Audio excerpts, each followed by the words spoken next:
Hello lovelies, Cory here and welcome back to my channel.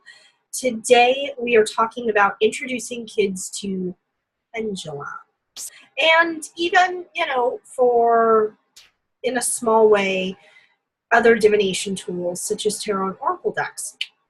Now, for those of you that don't know, I have two little ones.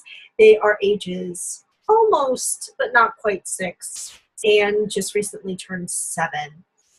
And my kiddos have been working with pendulums to a degree since about the age of 4. The youngest one about 4, and the oldest one was about 5.5 at the time when I made them their first pendulums. And in fact, I have my daughter's 2 pendulums here to show you as an example. But before we get into that, the first thing that I want to touch upon with this video is when it comes to introducing divination tools to your child, you are their parent.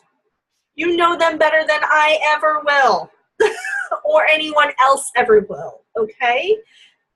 Use your best judgment when it comes to what you want to introduce to your kids and when. I can give you lots of recommendations based on my experiences.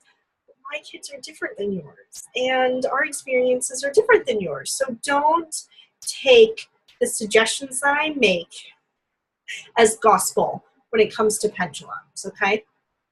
Or any other divination tool or any other magical practice, really anything. When it comes to anything that is put on this channel, these are all coming from my opinions and experiences. So please, please, please, please, take only what resonates with you and junk the rest. Really, it's that simple. What works for me, I know isn't going to work for everybody.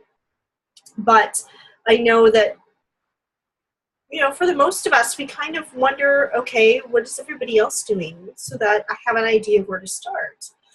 The first place to start is whether or not your child's interested. Really. If they're interested, that's the #1 indicator. I can tell you from experience that starting your child off with any sort of divination tool right around the age that they start school is really good. Like I said, my youngest one started at 4, but he wasn't quite interested. His, slightly older sister was, only being 1.5 years older than her brother, but still, she's like my mini priestess. She's definitely a lot more interested in the magical world than her brother at the moment. They both are. Every time my son now sees a pendulum, he picks it up. Like, he's amazed by it. Whereas now, my daughter gravitates more towards cards. But really just kind of gauge where they're at. As I had mentioned, think that school age, 5, maybe 6 is a really good place to start. But if you want to start as young as 4, as I did, and they're showing interest, absolutely, go for it. My pendulum instructor, my very first pendulum instructor, she had her own pendulum by age 3. But you know what? She is a magical mama and a very special lady. And I'm not sure every child is down for that.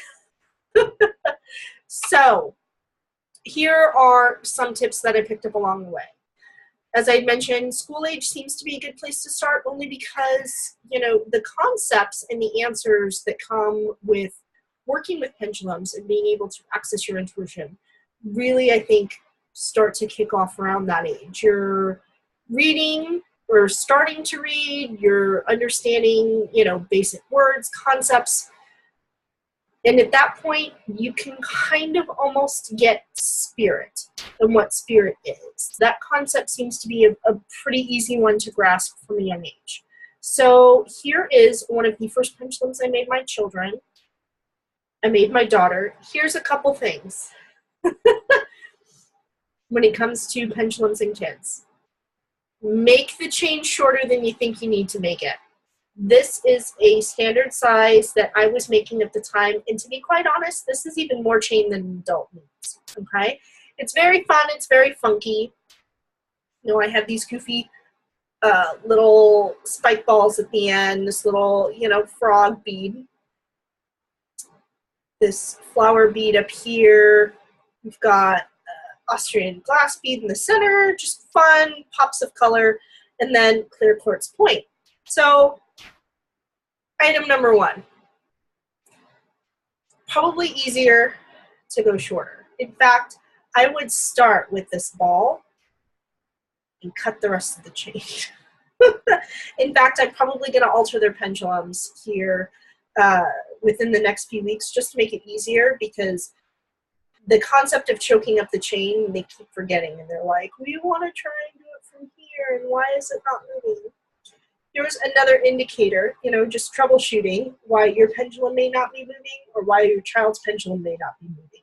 If you do not have a heavy enough weight as your pendulum tip, you're not going to get the movement that you're looking for, especially if it's on a really long chain. When you choke it up,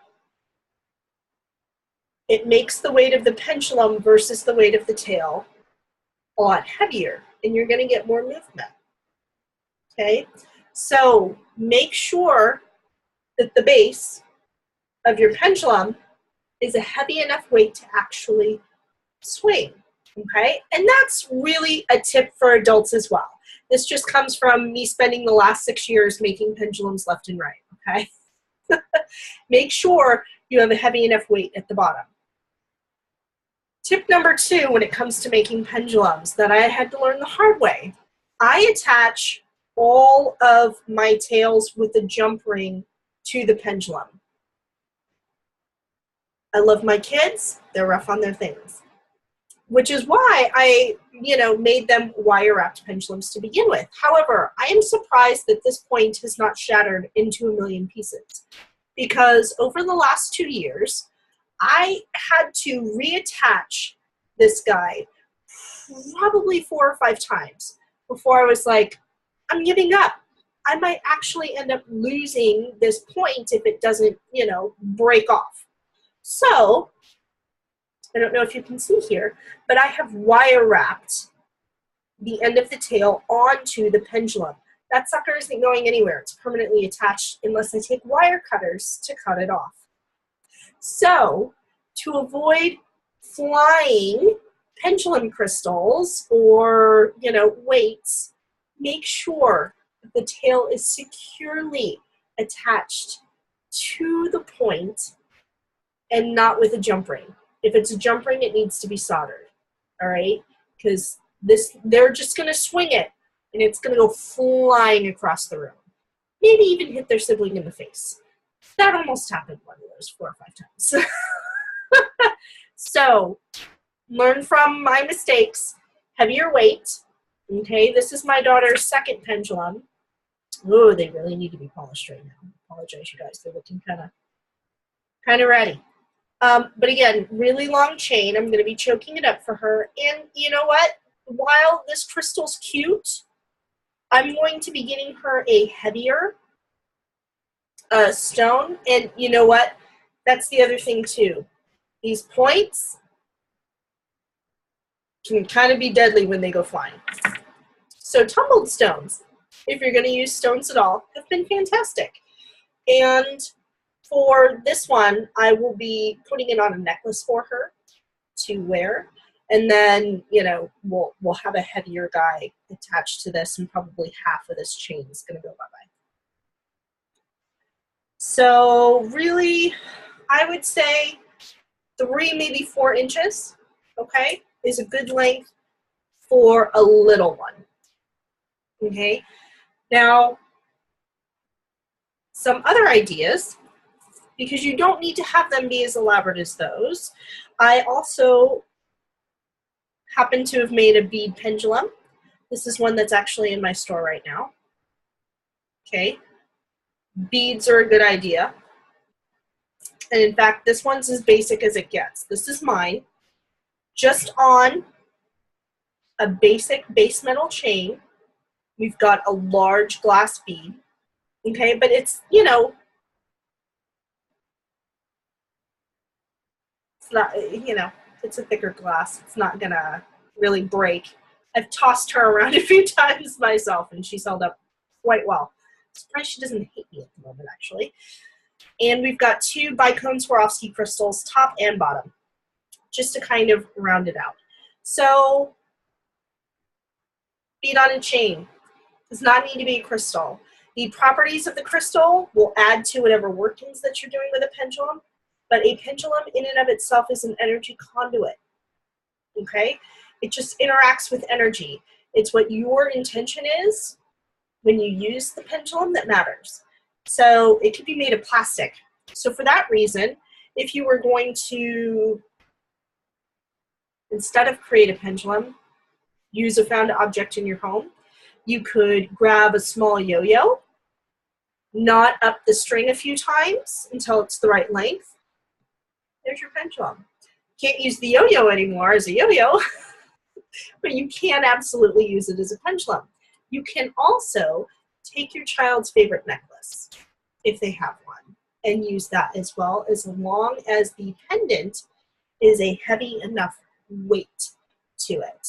And that even works out well for kids, I think, because then they can wear their pendulum around, kind of imbue it with their energy, if you will, as they go about their day, and they don't necessarily need to store it in some sort of special place. You know, having it on them, they can use it at any time they feel called to.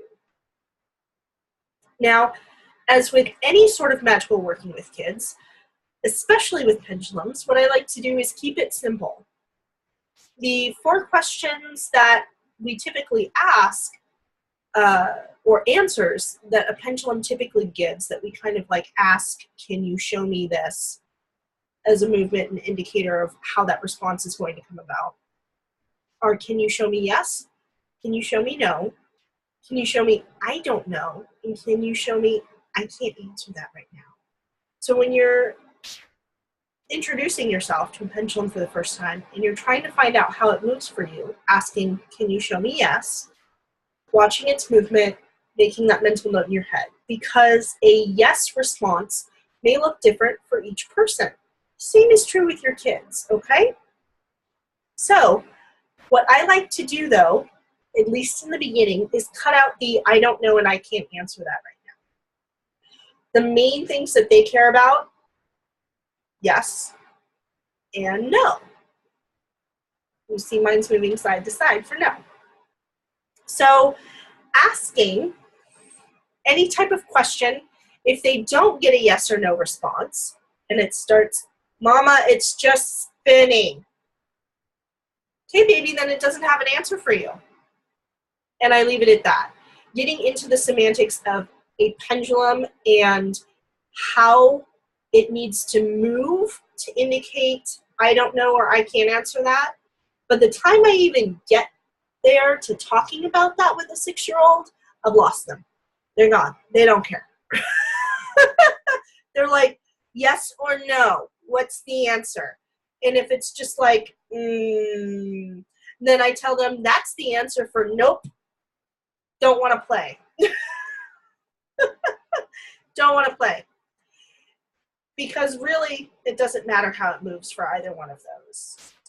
How the child interprets that, it's pretty much the same. They don't differentiate between I can't answer that and I don't know.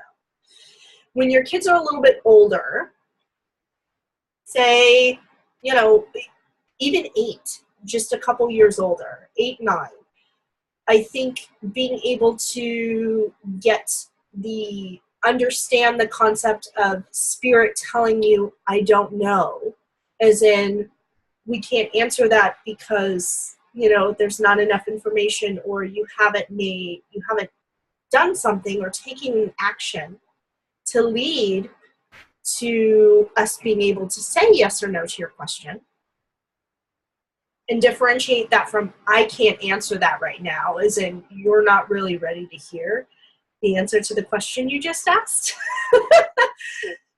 They're old enough to be able to grasp that concept. But again, as I mentioned, you know your kids. You'll be able to see and spot when they're ready to grasp these concepts and work them into their readings. In the very beginning, the things that they're going to be asking, my kids all the time love to sit there and go, does mommy love me? And see it swing in a big, large yes. So that's where they're at right now. Those are the questions that they're asking at 5 and 7. So you're not getting, your kids won't be asking big, life-altering questions with these pendulums, which is why keeping it simple in the beginning with just yes and no, I think works perfectly well. A lot of the questions that they ask in general won't even warrant an I don't know or I can't answer that right now. So I don't think that there's anything you need to worry about for that. The second thing that you may be concerned about, what if my kid is talking to a weird entity? Okay? Here's the thing that you need to consider. Pendulums are energy conduits, right?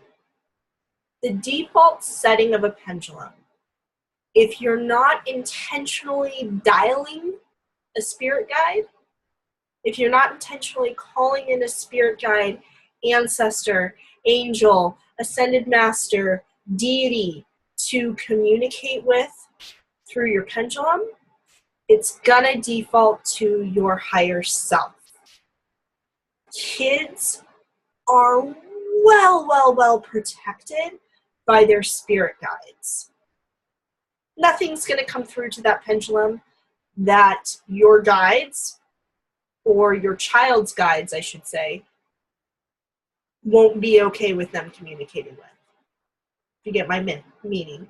They are as much on the lookout for your child as you are. Okay? They're not going to let anything come through that pendulum that they don't approve of. Now, if you want to take an extra precaution, you absolutely can. And you can dedicate your pendulum with intention, and that's whatever ceremony, works best for you. It can be as simple as holding your child's pendulum, in their hand. I should probably take Riley's pendulum so I'm not rededicating one of mine. But, take your child's pendulum in your hand with intention, okay? Focus on how the energy of that pendulum feels in between your hands. It's probably going to be easier if you close your eyes when you do this, okay? Notice the weight of the pendulum, how it feels. And in your mind's eye, picture it being surrounded by either white or purple light, whatever color calls to you that makes you instinctively think protection, okay? Imagine that light encircling your child's pendulum. With intention, you don't have to state this out loud. You do have to, however, say the words inside your head if you're not going to say them out loud. And something along the lines of, I dedicate this pendulum to be used only to communicate with, insert child's name, Riley's spirit guides, ascended masters that would like to work with her, ancestors whom she would like to speak with and welcome in, and the divine source, and of course, her higher self. No other entities may come through to communicate through this pendulum without her and her parents, while she's underage, express permission. This I will, so mote it be. Okay? And that's it. The pendulum's dedicated. That's all it really takes, mamas. Strong intention in your energy. Okay? And then there's nothing that's going to dial through that sucker. Think of that as your energetic parental lock on your child's pendulum, okay? Now, it doesn't have to be those exact words. Use whatever feels natural for you to be able to say, okay? Especially if you have a dedication. you can absolutely use that to dedicate any of your own pendulums as well if you feel like there's something kind of hinky coming through, okay? Just know that your tools in your home or your domain, your intention on what comes in and what you communicate with in the astral realms work the same way in the physical realms, okay? If you don't want to talk to somebody, you can just block them, right? So you can do the same thing energetically with any of your tools. But it's all about intention and who you're dialing. And when kids use pendulums, even when adults use pendulums, if you're not intending to talk to someone other than yourself, you're going to default to your higher self, okay? And that's what's coming through on the answers. So keep it simple, keep it safe. And when kids work with pendulums and things like that, it's as with any tool, even with cards, you know, it's okay to tell them, I don't know, how did that feel for you? What was that experience like? If they start asking you questions like, what does this mean? What happens when I do this? And you don't have the answers, please, guys, it is okay to not know all of the answers. And it is okay to tell your kids, you're not a walking encyclopedia and you don't have all the answers to everything. They come to you for guidance and comfort, as always. But keep in mind, kids love play.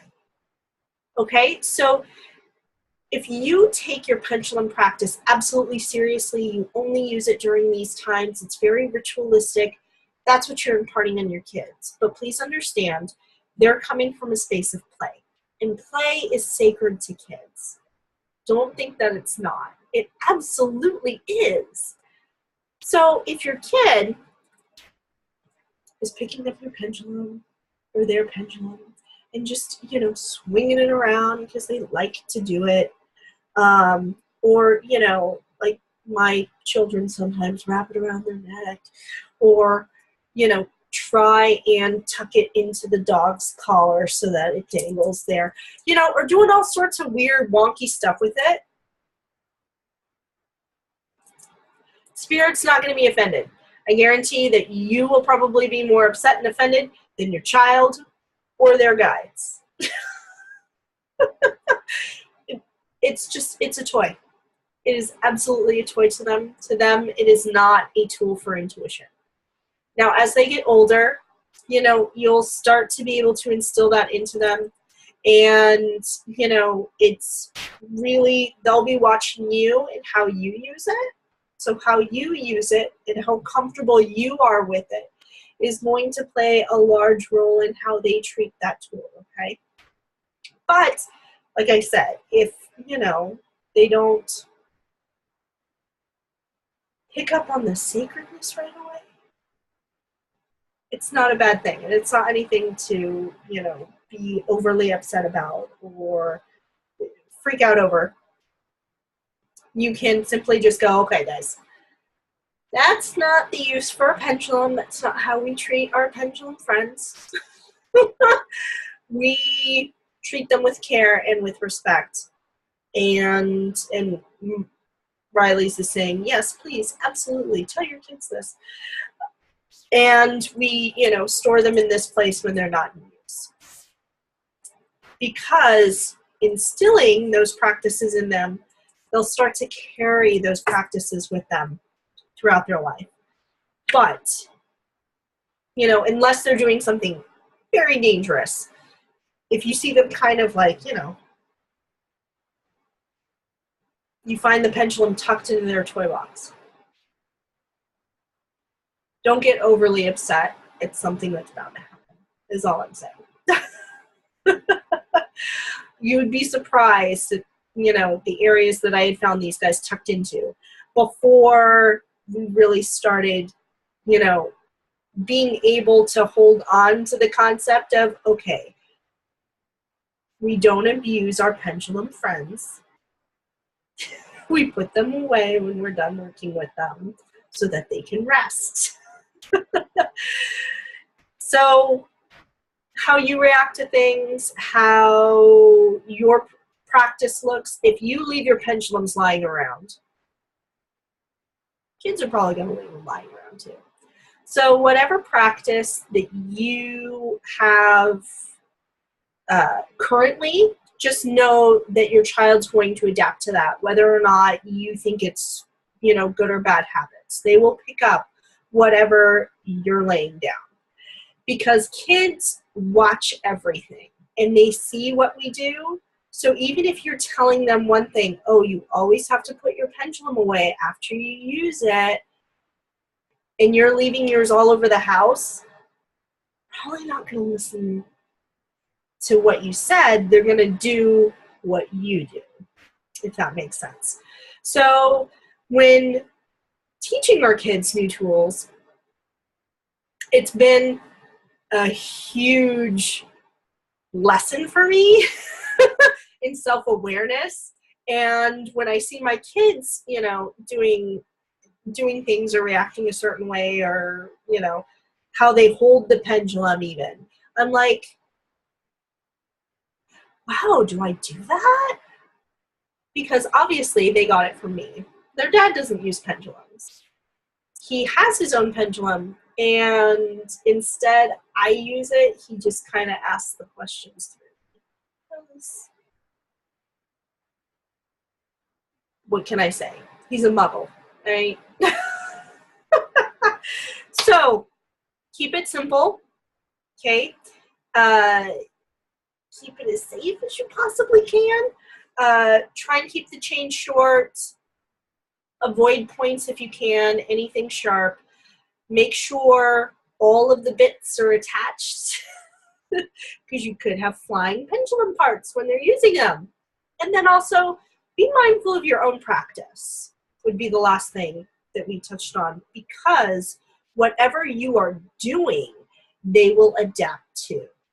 Okay, regardless of whatever you're saying to them, they're going to be watching you and they're going to mimic you, because I swear they're little copycats. That's how they learn.